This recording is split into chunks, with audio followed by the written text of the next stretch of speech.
Les hommes d'aujourd'hui sont trop gentils. Et c'est pour ça qu'ils souffrent. Trop gentils pour dire non. Trop gentils pour déplaire. Trop gentils pour déranger. On leur a appris que pour être un homme bien, il fallait être doux, à l'écoute, respectueux, compréhensif. Mais personne ne leur a appris à être fort. Personne ne leur a appris à poser des limites. Personne ne leur a appris à dire « stop ». Alors ils encaissent, ils se plient, ils sourient. Et à force de se taire, ils s'éteignent. Regarde autour de toi. Combien d'hommes vivent dans la frustration silencieuse?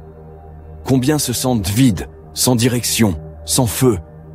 Ils ont fait tout ce qu'on leur a dit de faire. Être gentils, respectueux, polis. Mais à la fin, ils se sentent trahis. Parce que la gentillesse sans force, c'est une porte ouverte. Et quand tu es une porte ouverte, tout le monde entre. Tout le monde prend. Et personne ne remercie. Un homme gentil finit souvent par devenir un homme amer. Pas parce qu'il déteste les autres, mais parce qu'il se déteste lui-même. Il sent qu'il s'est trahi pour être accepté. Il a dit oui quand il voulait dire non. Il a souri quand il voulait partir. Il a consolé quand il voulait crier. Et petit à petit, il a perdu sa vérité. Être gentil n'a jamais fait de toi un homme bon. Un homme bon, ce n'est pas celui qui dit oui à tout. C'est celui qui sait quand dire non. La vraie bonté demande de la colonne vertébrale, de la fermeté, de la clarté. La gentillesse des hommes modernes n'est souvent qu'un masque, un déguisement pour cacher la peur. Peur du rejet, peur du conflit, peur de passer pour méchant. Mais cette peur, c'est elle qui détruit tout. Parce qu'un homme qui a peur de blesser finit toujours par se blesser lui-même. Tu veux savoir ce que ça donne, à long terme? Des hommes effacés. Des hommes qui ne prennent plus d'initiative. Des hommes qui n'osent plus aimer, ni affirmer, ni s'imposer. Des hommes mous, gentils, mais vides. Et après, ils ne comprennent pas pourquoi personne ne les respecte. Le respect ne vient pas de la gentillesse, il vient de la force tranquille, de la capacité à dire non, à poser des limites, à affirmer ton cadre, même si ça déplaît. Un homme respecté ne cherche pas à plaire, il inspire naturellement, parce qu'il sait où il va. Il n'essaie pas d'être aimé, il essaie d'être vrai.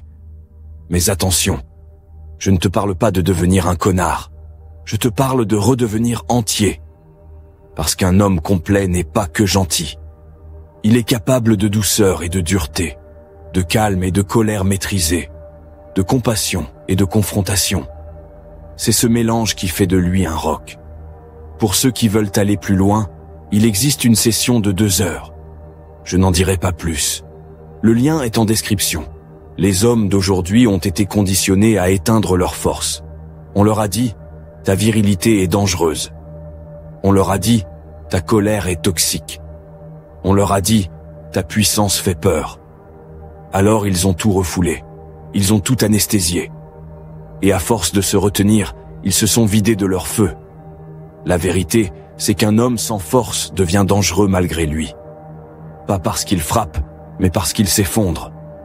Parce qu'il devient passif, frustré, impuissant. Et cette impuissance se transforme en honte. Et cette honte en silence. Et ce silence en souffrance. Des hommes gentils, tu en croises tous les jours. Mais des hommes vrais, entiers, ancrés, tu peux les compter sur les doigts d'une main. La vraie force masculine ne crie pas. Elle ne domine pas. Elle ne cherche pas à impressionner. Elle agit. Elle protège. Elle tranche. Un homme fort n'est pas brutal. Il est stable. Et c'est justement cette stabilité qui apaise. Le monde n'a pas besoin de plus d'hommes gentils. Il a besoin d'hommes vrais. D'hommes capables d'être bons, sans se nier. Alors demande-toi, combien de fois t'as dit oui juste pour éviter un malaise? Combien de fois t'as étouffé ta vérité pour garder la paix? Combien de fois t'as joué le rôle du mec parfait pendant que tout brûlait en toi? Tu crois que tu fais ça pour être aimé, mais au fond, tu fais ça parce que tu ne t'aimes pas encore assez pour te choisir toi. Un homme libre, c'est un homme qui n'a plus peur de perdre, parce qu'il sait que sa valeur ne dépend de personne. Il peut dire non, sans culpabilité. Il peut partir, sans rancune. Il peut s'imposer, sans arrogance. C'est ça, la vraie puissance. La capacité d'être doux sans être faible, de rester calme sans être éteint, de rester présent sans avoir besoin de plaire. Être un homme, c'est ça. Assumer le poids de ton nom, de tes choix, de ton regard, de ta voix. Tu veux que les gens te respectent? Commence par ne plus te trahir. La société d'aujourd'hui te pousse à t'excuser d'exister, à être safe, inoffensif, neutre. Mais un homme neutre, c'est un homme effacé. Et un homme effacé finit toujours par disparaître, même quand il respire encore.